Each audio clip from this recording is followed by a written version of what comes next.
Sinailalim na sa restrictive custody ang 30 pang pulis na kasamahan ni SPO3 Ricky Santa Isabel na umano'y sangkot sa pagdukot sa isang Korean businessman.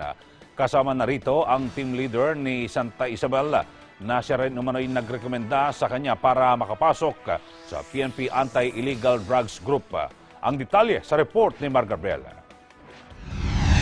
Nasa restrictive custody na sa Campo Crame ang 3 pang pulis na kasamahan ni SPO3 Ricky Santa Isabel na umano'y sangkot sa pagkidnap sa isang Korean businessman noong nakaraang taon.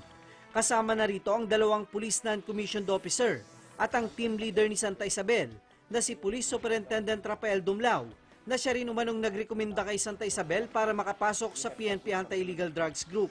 They will be undergoing pre-charge investigation. If found guilty, they will be discharged. They will be administratively charged. And if they are further involved on the criminal side, they will be prosecuted by the court. Sumasailalim na rin sa investigasyon ng PNP Anti-Kidnapping Group ang mga pulis na kasamahan ni Santa Isabel.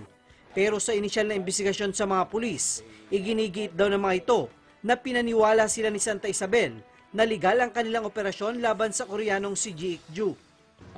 Yung iba doon kasi mga testigo natin, nalaman nila na parang nagoyo sila ni Santa Isabel. Para bang ginastify yung anong yun na trabaho. Yung pala ay isang ibang trabaho. Which I would tell our people now that we don't sanction his action during that particular day. Duda rin daw si Ferro sa timing ng umano'y operasyon ni na Santa Isabel.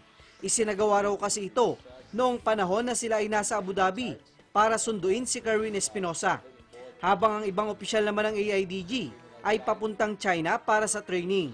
Sa harap nito, naniniwala si Ferro na may mas malaking tao sa likod ni Santa Isabel na naisirain ang kampanya ng gobyerno laban sa iligal na droga.